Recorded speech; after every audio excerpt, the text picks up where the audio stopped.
우리 옆 사람 앞뒤 우리 세 사람 이제 이렇게 인사하겠습니다. 예수님의 이름으로 축복하고 사랑합니다. 우리 인사하겠습니다.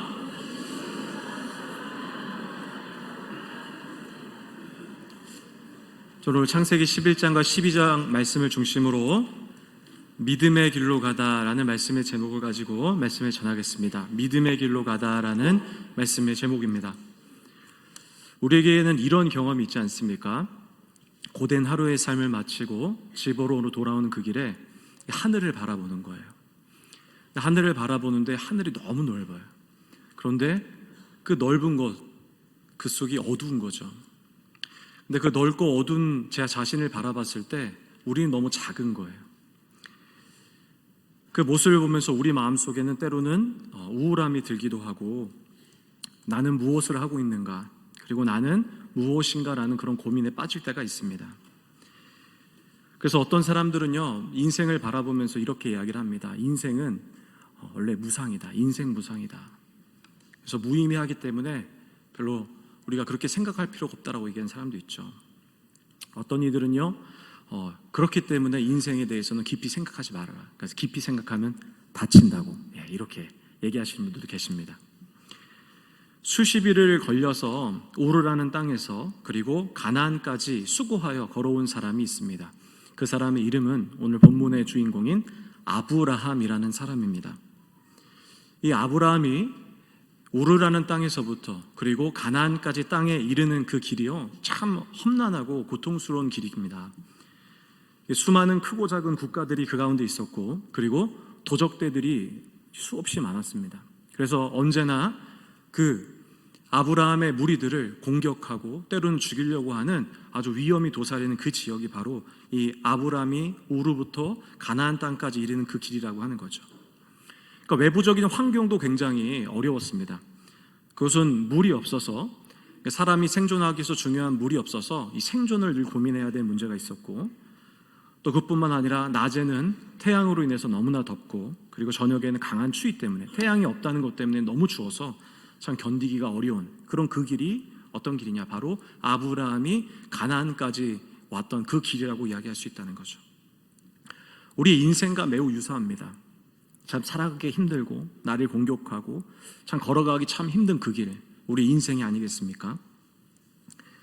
그리고 우리는 이 아브라함이 걸어온 인생을, 이 고된 길을 이렇게 말을 합니다. 믿음의 길이다라는 거죠. 아브라함이 걸어왔던 그 길을 우리는 믿음의 길이라고 우리는 정의를 합니다. 그리고 그 믿음의를 걸어온 이 아브라함은 우리에게 무엇이 되냐면 믿음의 조상이 된다고 성경은 기록을 합니다.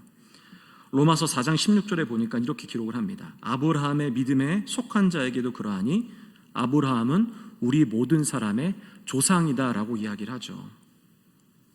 이 말의 의미는 무엇이냐면은 아브라함이 믿음의 길로 가나안 땅까지 이르듯이 우리 또한 믿음의 길을 걸어가야 한다는 것을 얘기한다는 거죠. 우리 사랑하는 성도님들, 오늘 아브라함의 이야기를 통해서 우리가 반드시 먼저 기억해야 할 것이 있습니다. 그것이 무엇이냐면 우리의 인생이라는 것이 허무하고 또 때로는 허전하다고 느낄 때가 있습니다. 이게 무슨 의미가 있냐 이런 생각이 들 때가 있는데, 여러분, 우리는 지금도 아브라함과 같이 믿음의 길을 걸어가고 있다는 거예요. 그래서 여러분, 우리에게 주어지는 어떤 한순간 한순간도 우리가 때로는 이 시간이 나에게 무의미한 시간으로 생각할 수가 있어요. 그냥 시간이 흘러가는 것 같고 나에게는 아무도 의미 없는 시간 같지만, 여러분, 우리가 가는 시간은 절대 어느 것 하나 무의미한 시간이 없다는 거예요. 왜냐하면 우리의 길은 믿음의 길에 있기 때문이라는 거죠. 아브라함이 자신의 생존을 위해서 자신의 아내 사라를 팔은 경험이 있습니다. 어떻게 보면은 사람들이 봤을 때 이 인생의 경험이라는 것은 참 무의미하고 무가치하다고 생각할 수 있어요. 그런데 우리 지금 믿음의 길을 걸어가는 사람들에게 이 길은 이 아브라함이 했던 악한 길이라고 말할 수 있는 이 길을 보면서 이 길을 무의미하다고 말하지 않습니다. 왜냐하면 그 길은 아브라함이 믿음의 성장을 경험하는 그 길이었기 때문이라는 거죠. 사람들이 보지 않는 집에서 어린 아이를 양육하고 있는 어머니가 하는 그 삶도, 고된 하루의 일을 마치고 집으로 돌아가 퇴근하고 돌아가는 어머니 그리고 아버지의 삶도, 인생의 미래를 준비하고 있는 청년들과 학생들도 또한 어느 누구에게도 말할 수 없는 큰 질병으로 고통받고 있는 어떤 누군가에게도 결코 우리의 인생의 어느 시간도 무의미한 시간 자체가 없다는 거라는 거죠. 왜냐하면 우리의 모든 과정은 믿음의 길 가운데 있다는 것입니다. 우리 사랑하는 성도님들은 믿음의 길을 걸어가고 계시는 거예요. 얼마 전에 철로 역정이라는 영화가 개봉을 했습니다. 이 영화에서 이 철로 역정이라는 건 뭐냐면 이 책은 이 성경 다음으로 가장 많이 팔린 책입니다. 기독교 큰 교전이죠. 이 철로 역정이라는 이 책은요, 우리에게 참 중요한 메시지를 던져주는 게 있습니다. 그게 뭐냐면 바로 우리가 믿음의 길을 걸어가고 있다는 거예요. 아브라함과 같이 우리도 믿음의 길을 걸어가고 있다는 것을 이 책은 얘기하는데, 이 책의 주인공의 이름이 무엇인지 아십니까? 크리스찬이에요. 다시 말해서 그리스도인이죠. 이 주인공이 천국문에 다다를 때까지 그 이야기를 비유의 방법으로 기록한 책이 바로 철로 역정이라는 책입니다. 바로 이 책은 우리가 믿음의 길을 걸어가고 있다는 것에 대해서 이야기를 하고 있다는 것입니다. 우리 사랑하는 성도님 모두는요, 믿음의 길을 걸어가고 계세요. 어떤 한 분도 무의미한 시간을 걸어가는 것이 아니라 하나님이 약속하시고 또 계획하신 그 길을 아브라함과 같이 걸어가고 있다는 거죠. 우리 사랑하는 성도님들, 믿음의 길을 걸어가고 계시는데, 오늘 저는 본문을 통해서 이 세 가지 말씀을 전하려고 합니다. 우리 사랑하는 성도들 말씀을 통해서 모두가 이 믿음의 길에서 승리하며 살아가시기를 주님의 이름으로 축원합니다. 이 첫 번째로 믿음의 길을 우리는 끝까지 걸어가야 한다는 겁니다. 오늘 함께 읽으신 창세기 11장에 보면요, 우리 말씀을 보면 좀 이상한 점이 있습니다. 여러분이 기존에 알고 있던 성경의 지식과 좀 다른 이야기가 있어요. 우리 창세기 11장 31절의 말씀을 함께 읽겠습니다. 우리 함께 읽겠습니다. 데라가 그 아들 아브람과 하란의 아들인 그의 손자 롯과 그의 며느리 아브라함의 아내 사레를 데리고 갈대아인의 우레를 떠나 가나안 땅으로 가고자 하더니 하란에 이르러 거기 거류하였으며. 여러분, 우리가 원래 알고 있는 것은 우르의 땅에서 아브라함이 그들의 가족을 데리고 가나안 땅으로 왔다고 우리는 알고 있는데, 우리 11장의 말씀을 보니까 좀 이상한 게 뭐냐면 누가 데리고 왔다고 얘기합니까? 데라가 데려왔다는 거예요. 데라가. 사도행전 7장 2절에 보면요, 아브라함이 분명히 우르 땅에서 부르심을 받았고 그리고 가나안 땅으로 왔다라고 기록을 합니다. 근데 본문에는 우르에서 가나안 땅으로 데리고 온 것은 아브라함이 아니라 누구라고 얘기합니까? 데라라는 거예요. 이 부분에 대해서 많은 학자들이 의견들이 주장들이 있는데, 이것을 크게 두 가지로 나눌 수 있습니다. 이 첫 번째는 뭐냐면, 분명히 아브라함이 이끌고 간 것이 맞지만 당시에 이 문화를 보자는 거예요. 문화적으로 봤을 때 이 가족을 이끌고 있는 대표의 족장이 누구냐면 데라예요. 이 족장 시대에 살고 있지 않습니까? 그렇기 때문에 이 성경에서도 어쩔 수 없이 이 가족을 이끌고 갈 수 있는 대표인 데라가 이끌고 갔다라고 기록할 수밖에 없었다는 거예요. 실제로는 데라가 이끌고 간 것이 아니지만, 아브라함이 이끌고 왔지만, 또 다른 한쪽에서는 또 강하게 주장하는 것이 뭐냐면 데라도 아브라함처럼 하나님의 부르심을 받았다는 거예요. 그런데 문제는 뭐냐면 데라는 순종하지 않았다는 거예요. 데라와 아브라함이 하나님의 부르심을 받고 우르란 땅에서 가나안까지 이동을 하려고 했지만 실제로 데라는 하나님이 말씀하신 그 땅, 가나안 땅까지 가지 못했기 때문에 믿음의 조상은 아브라함이 되었다라고 우리 많은 사람들은 이런 것을 주장을 하는 거죠. 저는 후자에 동의합니다. 왜냐하면 여러분, 당시는요, 이 족장이라는 위치는 어떤 위치냐면 왕과 같은 위치예요. 그러니까 사실 데라의 뜻이 아니면은 이 데라의 큰 공동체를 이끌어 갈 수가 없습니다. 그러니까 데라라는 사람이 그 마음속에 가나안 땅까지 가려고 결정하지 않는 이상 데라의 동의 없이는 결코 아브라함이 그 가족 끌고 최소한 하란까지 이동할 수가 없다는 거예요. 다시 이야기 드리냐면 데라는 바로 하나님의 부르심을 받고 아브람과 함께 그 믿음의 여정을 같이 시작했다는 거예요. 여러분, 유대인 전설에 의하면요, 데라와 아브람은요, 이 우르 땅에서 굉장한 부자였다라고 기록을 합니다. 왜냐하면 그 당시 데라가 살고 있었던 그 땅, 우르 땅에 이 난나르라는 신의 숭배지였는데, 이 난나르라는 신을 팔아서 큰 돈을 번 이 사람이었다는 거죠. 그러니까 여호수아 22장에서도 보면요, 이 데라는 우르 땅에서 우상을 섬겼다라고 기록을 합니다. 그런데 하나님의 부르심을 받고 이 데라의 모든 가족들이 우르의 땅에서 어디로 이동을 하냐면 드디어 가나안 땅으로 이제 출발을 하는 거죠. 그러니까 사실 이 자체가 굉장히 어려운 거죠. 왜냐하면 이 우르라는 지역에 데라와 아브라함의 모든 삶의 영역이 다 있었는데 그들은 그걸 다 버리고 온 거라는 거죠. 그렇게 아브라함과 데라는 그들의 믿음의 여정을 시작을 한다는 겁니다. 그런데 문제는 무엇이냐? 데라는 가나안까지 못 갔다는 거예요. 왜 그는 우르에서 출발해서 하란까지 가고 더 이상 움직이지 않고 그곳에 정착할 수밖에 없었을까? 왜 데라는 하란에 머물 수밖에 없었을까? 이것에 대해서 우리가 한번 알아볼 필요가 있다는 거죠. 여러 가지 자료를 통해서 우리가 추측할 수 있는 것들이 있습니다. 그것을 한번 좀 보려고 하는데, 여러분 이 하란이라는 땅이요, 지금도 이제 존재하는데 이 땅이 어디 있냐면 터키라는 지역의 북동부 지역에 있습니다. 지금 이제 굉장히 분열되고 지금 말이 많은 그 쿠르드 지역과 굉장히 가까운 지역에 있는데, 여러분 이 지역은 지금 가보면 어떻게 있냐면 과거의 현장들이 그대로 보존되어 있어요. 발전하지 못한 거예요. 여전히 흙과 그 다음에 소의 분뇨로 집을 지어서 아주 작은 촌락을 이루고 있는 지역이 하란이라는 땅이에요. 근데 여러분 이 하란이라는 땅이 과거에는 지금보다 훨씬 더 컸던 큰 문명을 갖고 있었던 이 지역이 바로 하란이라는 거죠. 왜냐하면 이유가 그렇습니다. 여러분들 이제 학교 다니실 때 그 배우셨던 것 중에 하나가 실크로드라고 기억하십니까? 이 실크로드가 이제 바다의 물기 수로가 아니라 이제 육로를 통해서 많은 이들이 지나졌는데, 여러분 유럽과 메소포타미아 지역으로 이 사람들이, 아시아 사람들이 이동하기 위해서는 반드시 거쳐야 하는 것이 어디였냐면 이 하란이란 땅이에요. 여러분 그렇게 생각해 본다면 이 하란 땅에 무엇이 발전했겠습니까? 상업이 발전하고 문명이 발전하고 그리고 굉장히 부유한 이런 땅이었다는 거죠. 그러니까 과거에는 학자들이 보니까 과거에 훨씬 더 이 하란 땅에는 부유한 땅이었다라고 기록을 하고 실제로 유적을 찾아내고 있다는 거죠. 그런데 놀랍게도 이 하란이라는 땅에서 학자들이 엄청난 것을 발견하게 돼요. 그게 뭐냐면은 문명이에요. 나라라는 거죠. 여러분 우리가 세계 문명의 가장 먼저 문명을 뭐라고 생각을 하냐면 수메르 문명입니다. 세계에서 가장 발전하고 가장 먼저 발견되었다는 이 문명 이름이 수메르라는 문명이에요. 그런데 수메르 문명보다 수백 년 이전에 발견되었던 이 문명인데, 이 문명의 이름은 무엇이냐? 에불라라는 문명이에요. 에불라. 근데 이 에불라라는 문명이 어디에 있었냐면 바로 오늘 제가 여러분에게 이야기드린 이 하란 땅에 있었다는 거예요.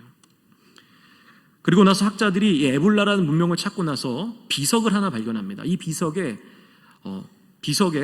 어떤 기록이 있었냐면 이 에불라라는 문명이 섬겼던 신의 이름이 나와요. 이 신의 이름은 무엇이냐? 야입니다. 야. 여러분 야가 뭔지 아십니까? 야훼를 얘기합니다. 야훼.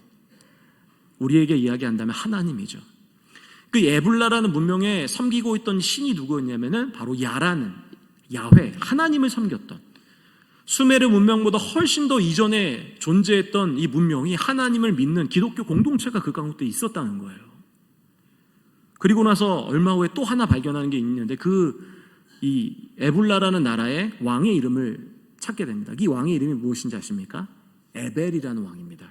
근데 그 에벨이라는 왕이 성경에 등장합니다. 창세기 11장 14절과 17절에 보니까 이렇게 기록을 하죠. 셀라는 30세에 에벨을 낳았고 에벨을 낳은 후에 430년을 지내며 자녀를 낳았으며, 에벨은 34세에 벨렉을 낳았고 벨렉을 낳은 후에 430년을 지내며 자녀를 낳았으며 라고 기록을 하죠. 이 에벨 바로 아담의 후에 또 셈 계열의 그 한 사람 인물, 그게 누구냐면 에벨이라는 사람이에요. 근데 여러분 에벨과 오늘 본문에 나타난 데라라는 사람은 어떤 관계냐면은 5대 후손이에요. 5대 후손. 근데 얼마 후에 에불라 문명은요 누구에게 멸망하냐면 수메르라는 민족에게 완전히 멸망합니다. 그래서 많은 사람들이 학자들이 추측하기로 아마도 이 에불라는 문명이 멸망하고 나서 이 에불라에 있던 왕족들을 수메르의 지역인 우르로 옮겼을 거라고 학자들은 많이 추측을 한다는 거죠. 여러분 데라는 하나님의 부르심을 받고 가나안 땅으로 가야만 했습니다. 그런데 아까 이야기 드렸던 것처럼 하란 땅에 정착을 하는 거죠. 왜 그랬을까요? 왜 이 하란 땅에 데라는 남을 수밖에 없었는가에 대해서 우리가 한번 생각을 해봐야 된다는 거죠. 그 이유는 무엇이냐? 바로 데라는요 자신이 조상인 이 에벨 왕의 손길이 남아있던 이 하란이란 땅에서 남고 싶었던 거예요. 근데 문제는 뭐냐면 이 땅이 하나님이 약속하신 가나안이면 좋은데 그렇지 않다는 거죠. 이미 그 아브라함과 데라가 도착했던 이 시기에는요, 이 하란은 타락해서 달의 신을 섬기던 이 타락한 지역으로 변질됩니다. 그럼에도 불구하고 타락하고 하나님을 섬기지 않는 그 지역의 하란 땅에 바로 데라는 남고 싶었던 거죠. 그 이유가 무엇이었을까? 이렇게 생각할 수 있다는 거예요. 그 이유는 뭐냐면 자신의 이상이 남아있던 땅이 바로 하란이었기 때문이라는 거죠. 여러분 한번 생각해 보시기 바랍니다. 이 말이 무슨 말이냐면, 여러분, 한 국가가 멸망을 했습니다. 그리고 한 국가가 멸망하고 나서 이 국가의 후손들 있지 않겠습니까? 그러니까 이 후손들이 다시 수백 년 후에 그 땅에 갔다고 한번 생각을 해보시기 바랍니다. 그렇다면 어떤 마음이 들까요? 이런 마음이 들지 않겠습니까? 이 나라를 다시 세워보고 싶다. 이 나라, 우리 조상들이 세웠던 이 문명을 다시 한번 세워보고 싶다는 생각이 들지 않겠습니까? 그렇죠. 데라는 그 영광을 찾고 싶었던 거예요. 오르라는 지역에서 하나님의 부르심을 받고 가나안으로 가야만 했는데 갈 수가 없었던 거예요. 왜냐하면 자신의 이상이 남아있던 곳, 자신의 조상들이 세웠던 큰 나라가 있었던 그 데라를, 하란을 절대로 벗어날 수가 없었다는 거예요. 여러분, 오늘 믿음의 생활을 하면서 우리가 한번 돌아봐야 될 게 뭐냐면, 믿음의 길을 감에 있어서 그 길을 가장 크게 벗어나게 하는 요인이 무엇인지 아십니까? 가장 강력한 것, 이게 뭐냐면 우리의 이상이라는 거예요. 여러분, 세상적으로 봤을 때 목회자한테, 목사인 저에게 제가 스스로 생각해 봤을 때 목회자의 세상적 이상은 무엇이겠습니까? 큰 교회를 세우는 거죠. 그리고 세상에 큰 영향력 있는 목사가 되는 겁니다. 회사를 운영하는 사람에게 가장 큰 이상은 뭘까요?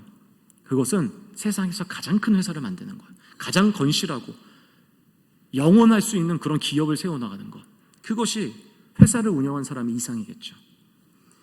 회사에서 일을 하는 직원들의 꿈은 무엇이겠습니까? 그 회사에서 높은 직위에 올라가고 큰 돈을 버는 거죠. 그리고 그 회사에서 큰 영향을 미칠 수 있는 존재가 되는 것이 바로 그 사람의 이상 아니겠습니까?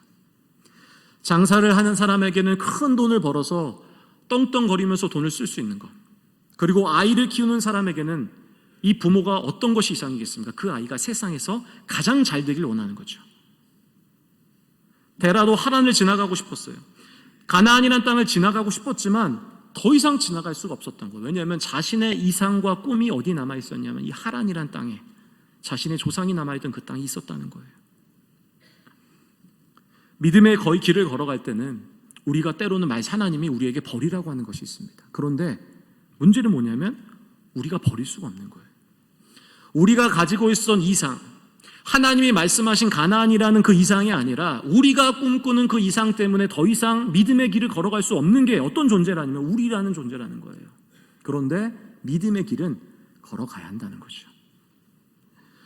우리는 한번 돌아봐야 될 것이 있습니다. 그게 뭐냐면, 혹시 내가 데라와 같이 하나님 말씀하신 가나안인 땅으로 가야만 하는데 내 이상, 내가 바라는 것 때문에 더 이상 믿음의 길을 걸어가지 못하고 하란에 머물고 있는 건 아닌지 우리가 한번 돌아봐야 된다는 거죠. 우리 사랑하는 성도님들, 오늘 말씀을 보시면서 이제는 우리의 이상을 버리고 하나님 말씀하신 이상인 가나안 땅으로 가시기를 주님의 이름으로 축원합니다. 믿음의 길을 걸어가시기를 주님의 이름으로 축원합니다. 그래서 믿음의 길을 온전히 걸어가시기를 주님의 이름으로 축원합니다. 두 번째로, 믿음의 길에서는 하나님을 부르짖어야 한다는 거예요. 아브라함이 가나안 땅에 도착을 하십니다. 도착을 하는데 이 큰 시험, 첫 번째 시험의 문제가 오는 거죠. 우리도 믿음 생활을 하다 보면 시험이 찾아오지 않습니까? 근데 첫 번째 시험이 옵니다. 그 시험이 뭐냐면 바로 하나님은 가나안에 정착하라고 했는데 이 가나안 땅에 기근이 온 거예요. 여러분, 참 이상하지 않겠습니까? 하나님이 약속하셨어요. 신이 계시하셔서 온 땅이 왔더니 그 땅에 뭐가 오냐면 기근이 와서 밥을 먹을 수 없는 거예요. 그래서 아마 아브라함은 고민했을 거예요. 내가 여기 남아야 하나? 아니면 풍요롭다고 소식이 전해지는 저 애굽 땅에 가야 하는 건가? 고민을 했겠죠. 그런데 수많은 갈등을 했을 것입니다. 하나님 이스라엘 곳에 있어야 하나? 아니면 나는 애굽으로 가야 하나? 고민했을 텐데 그는 어딜 가냐면 결국 애굽으로 가는 거예요. 첫 번째 믿음의 길에서 실패하는 거예요. 여러분, 근데 아브라함은 첫 번째 실패만 경험한 게 아니라 또 실패합니다. 두 번째 실패를 경험하게 돼요. 어떤 실패냐면 아내를 파는 거예요. 여러분, 어떤 거룩한 뜻을 위해서 팔았던 게 아니라 자신의 목숨과 자신의 이익을 위해서 아브라함이 자신의 아내를 팔아버린 거죠. 여러분, 사실 우리라는 사람이란 존재가 그렇다는 거죠. 우리가 가족을 위한 것 같고 마치 대의를 위해 살아가는 것 같지만 결국에는 우리는 어떤 존재냐면 나를 위해 살아가는 존재예요. 나밖에 모르는 존재라는 거죠. 그 시험을 치르는 거예요, 아브라함이. 그런데 실패하는 거예요. 결국 그의 선택은 뭡니까? 나 자신이라는 거죠. 아내를 결국 누이로 속여서 애굽 왕에 팔아버리는 실수를 저지른다는 거죠. 여러분, 우리도 믿음의 길을 감에 있어서 이 땅에서 그리스도로 살아가다 보면 실패를 하는 거예요. 아주 치명적인 실수. 하나님을 따르기보다는 세상적인 일을 선택할 때가 분명히 있다는 거죠. 성경에서 보면 흠이 없다고 완전하다고 기록했던 사람이 있습니다. 그 이름은 뭐냐면 노아라는 사람이에요. 근데 노아도 노년에 실패를 하는 거죠. 아주 추잡한 모습을 보여요, 사람들 앞에서. 그런데 우리도 함께 이와 같이 실패를 하는데 하나님께서는 참 감사하게도 믿음의 길에서 실패한다고 할지라도 하나님은요, 우리를 책망하지 않으신다는 거예요. 오히려 넘어져 있고 믿음의 길에 가다가 쓰러져 있는 우리에게 하나님 이렇게 말씀하시는 거예요. 일어나라는 거예요. 쓰러져 있으면 손을 잡고 일으셔서 다시 믿음의 길로 가라고 하나님은 밀어주시고 업어가시는 분이 하나님이시라는 거죠. 우리 하나님 우리를 책망하시기보다는 어떻게든 끝까지 믿음의 길을 가기 위해서 하나님은 우리를 위하여 기도하시고 우리를 이끄시는 하나님이신 줄 믿습니다. 그러나 여러분, 우리가 기억해야 될 것이 있어요. 그게 뭔지 아십니까? 우리가 그 이후에 믿음의 실패 이후에 우리가 어떤 길을 선택해야 되는가, 우리가 어떻게 살아가야 되는가에 대해서 우리가 아브라함을 통해서 배워야 할 필요가 있다는 거죠. 창세기 13장 3절과 4절의 말씀을 우리 함께 읽도록 하겠습니다. 함께 읽겠습니다. 그가 네게부에서부터 길을 떠나 베를에 이르러 베델과 아이 사이 곧 전에 장막 쳤던 곳에 이르니 그가 처음으로 제단을 쌓은 곳이라. 그가 거기서 여호와의 이름을 불렀더라. 아마 아브라함도 믿음의 길이 처음 시작할 때 아마 설레일 줄은 몰라요. 하나님 날 부르셔서 가나안 땅으로 보내셨고 내가 가나안 땅에 도착을 했는데 이제 나에게 어떤 삶이 있을까, 어떤 믿음의 아주 놀라운 일이 있을까 아마 기대했을 수도 있어요. 그런데 그는 실패하는 거예요. 2번이나 실패하는 거예요. 그래서 절망의 마음을 가지고 그는 애굽에서 방향을 돌려서 다시 어디로 가기 시작하냐면 가나안 땅, 하나님 말씀하신 땅으로 다시 돌아가기 시작하는 거예요. 그런데 그냥 단순히 돌아갔던 것이 아니라 성경은 뭐라고 얘기합니까? 하나님을 부르짖었다는 거죠. 그는 실패와 함께 그가 했던 일이 뭐냐면 하나님을 찾는 거예요. 애굽과 가나안의 길목이었던 네게부 지역을 지나서 베델과 아이 사이에 있었던 그곳을 다시 찾아갑니다. 여러분, 그 지역이 어딘지 아십니까? 세겜이란 지역이에요. 이 세겜이 어디냐면 아브라함이 하나님을 깊이 만나고 체험했던 곳이에요. 하나님을 깊이 만나고 체험했던 그곳에서 실패를 경험하고 나서 그가 했던 일이 뭐냐면 하나님을 부르짖는다는 거죠. 창세기 12장 6절과 8절에 보니까 이 세겜 땅이 어떤 땅이었는지를 얘기를 하죠. 아브라함이 그 땅을 지나 세겜 땅 모래 상수리 나무에 이르니 그때 가나안 사람이 그 땅에 거주하였더라. 여호와께서 아브라함에게 나타나 이르시되 내가 이 땅을 내 자손에게 주리라 하신지라. 자기에게 나타나신 여호와께 그가 그곳에서 제단을 쌓고 거기서 베델 동쪽 산으로 옮겨 장막을 치니 서쪽은 베델이요 동쪽은 아이라. 그가 그곳에서 여호와께 제단을 쌓고 여호와의 이름을 불렀다라고 기록을 하는 거죠. 이것이 언제냐면 아브라함이 가나안의 지역으로 오고 나서 하나님을 깊이 만난 거예요. 그리고 나서 2번의 실패를 경험하고 나서 그가 한 일이 무엇이냐면 다시 그곳으로 오는 거죠. 하나님을 깊이 만나고 하나님을 부르짖던 그 땅을 잊지 못했던 거예요. 하나님, 제가 실패했지만 저는 주님을 부르짖습니다. 우리도 아브라함과 같이 우리가 무엇을 해야 되냐면 바로 하나님을 부르짖어야 한다는 겁니다.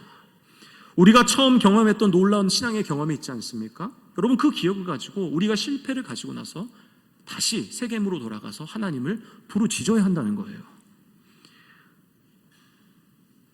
하나님을 부르짖고 연약한 우리를 채워달라고 우리는 반드시 기도해야 한다는 것입니다.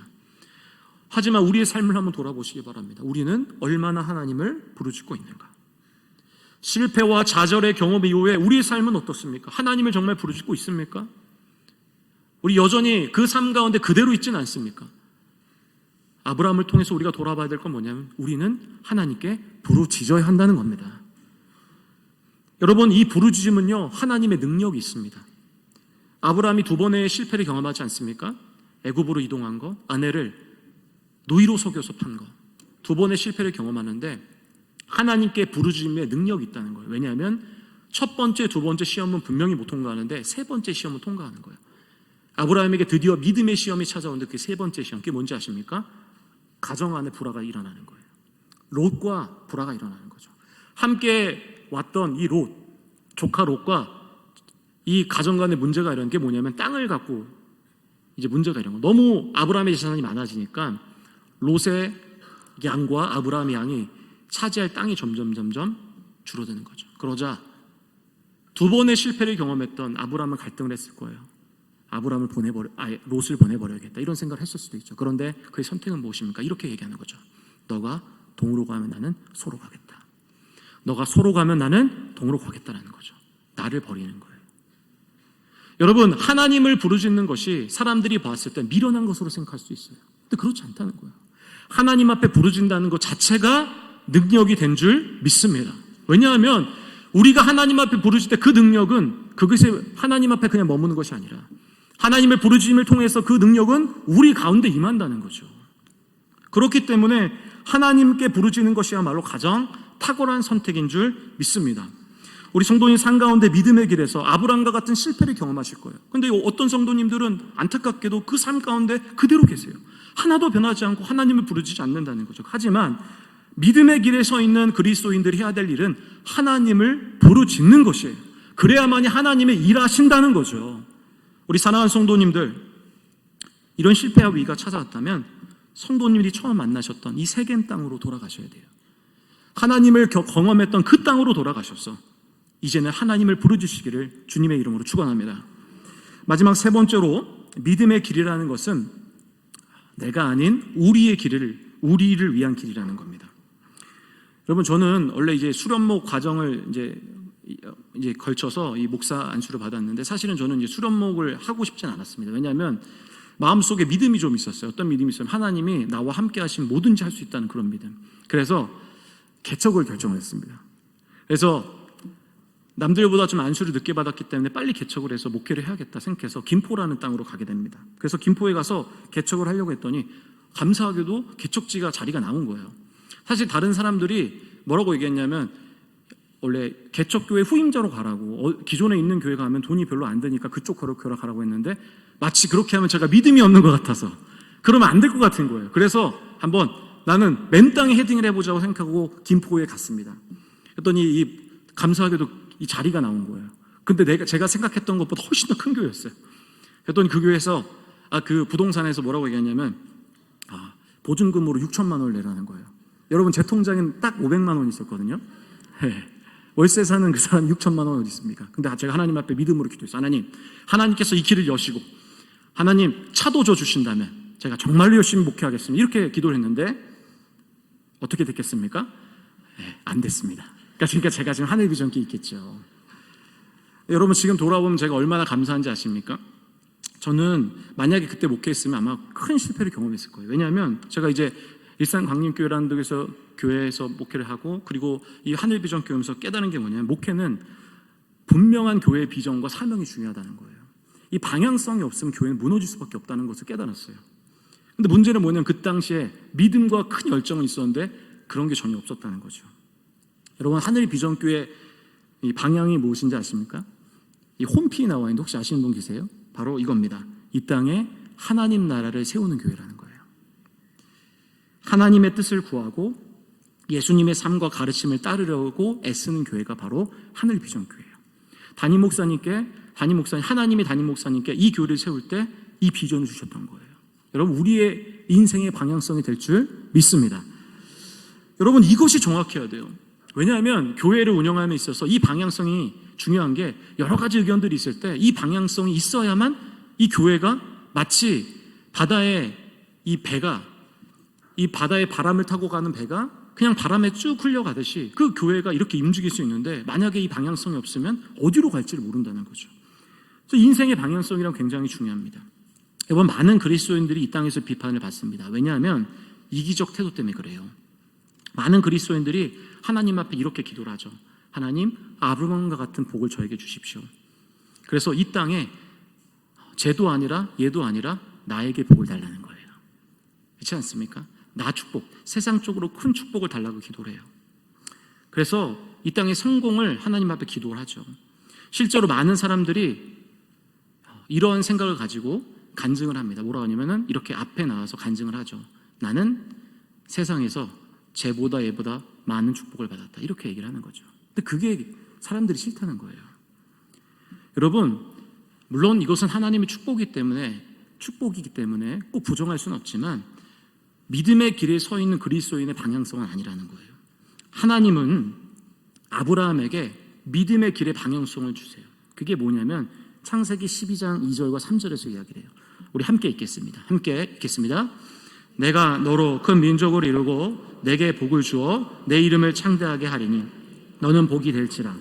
너를 축복하는 자에게는 내가 복을 내리고 너를 저주하는 자에게는 내가 저주하리니, 여기가 중요합니다. 땅의 모든 족속이 너로 말미암아 복을 얻을 것이라 하신지라.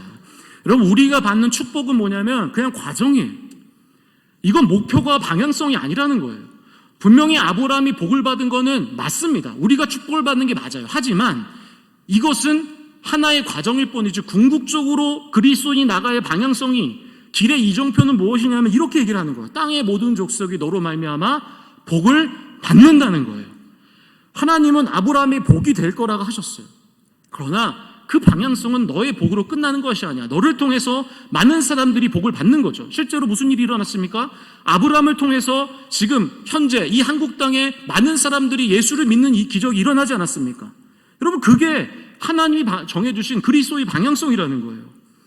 실제로 성경에서 보니까 아브라함을 통해서 그의 가정이 복을 받았고, 그의 친척인 롯이 복을 받았고, 아내의 사건, 좀 불미스러운 일이지만 애굽의 왕이었던 바로와 그랄 왕이었던 아비멜렉이 아브라함을 만나고 나서 무엇을 알게 되냐면 하나님의 존재를 깨닫게 되는 거예요. 여러분, 하갈과 이스마엘은 무슨 일이 일어납니까? 떠났지만 그들은 이 세상에 큰 강력한 민족을 이루게 된다는 거죠. 하나님이 원하시는 게 뭐냐면 우리만 잘 살라고 하는 게 아니에요. 하나님은 우리가 원하시는 게 뭐냐면 우리를 통해서 많은 사람들이 축복을 받는 것, 이것이 하나님의 목표라는 거죠. 바로 십자가의 길, 즉 그리스도인들이 살아갈 이 믿음의 길 가운데 걸어가는 우리 모두가 정해야 할 이정표가 바로 내가 아닌 우리라는 거죠. 여러분, 우리의 하반기에는 전도가 있지 않습니까? 전도가 있습니다. 벌써 1년에 3번이나 전도하는 거 참 이상한 이야기일 수도 있지만, 여러분, 이 전도는요 사실 아브라함에게 주신 사명과 같습니다. 여러분, 나만 구원받아야 합니까? 나만 이 땅의 삶이 끝나고 영원한 삶을 살아야 합니까? 그렇지 않죠. 내 주위에 있는 내 옆 사람도 구원받고 영원한 삶을 살아야 하는 거죠. 그것이 하나님이 원하시는 방향성이라는 거죠. 그래서 우리 모두가 전도에 참여하는 것은 당연하다는 거죠. 여러분, 또한 우리 삶에서 나만 가지려고 하지 말고 내 것을 남들에게 나누어주는 삶을 우리가 살아야 한다는 것이죠. 질병의 문제로, 삶의 문제로 고통받는 사람들에게 다가가 그들의 이야기를 들어주고 그들의 기도를 내 기도로 여기면서 간절히 기도하는 것이 바로 우리의 삶이 되어야 할 줄 믿습니다. 이 말씀을 정리하겠습니다. 우리는 믿음의 길을 걸어가고 있습니다. 다른 거 오늘 말씀 다 기억 못하셔도 한 가지만 기억하셨으면 좋겠어요. 우리는 믿음의 길을 걸어가고 있는 거예요. 그래서 여러분의 인생의 어느 하나 순간순간이 무의미한 것이 없어요. 왜냐하면 여러분의 모든 믿음의 길 가운데 이 길에 적혀 있는 삶의 일들이 하나님 나라의 생명책에 반드시 기록이 된다는 거예요. 여러분, 믿음의 길의 끝이 어딜까요? 그것은 하나님의 예비하시고 준비하신 그 땅, 바로 천국 아니겠습니까? 하나님이 우리를 위하여 준비하신 아름다운 천국, 우리 모두가 그 나라 가는 날까지 믿음의 길을 온전히 살아가시기를 주님의 이름으로 축원합니다. 우리 기도하겠습니다. 사랑의 하나님 아버지, 고맙고 감사합니다. 오늘 말씀을 통해서 우리가 그리스도인으로서 믿음의 길을 걸어가고 있음을 다시 한번 마음에 새깁니다. 우리 사랑하는 성도님들, 오늘 하루 또 이번 주 또 하나님 나라 그날까지 나라를 살아가게 될 텐데 믿음의 길 가운데서 넘어지지 않게 하시고 쓰러지지 않게 하셔서 끝까지 믿음의 길을 걸어가는 우리 사랑하는 성도님 될 수 있도록 인도하여 주시옵소서. 감사드리며 예수님의 이름으로 축복하며 기도했습니다. 아멘.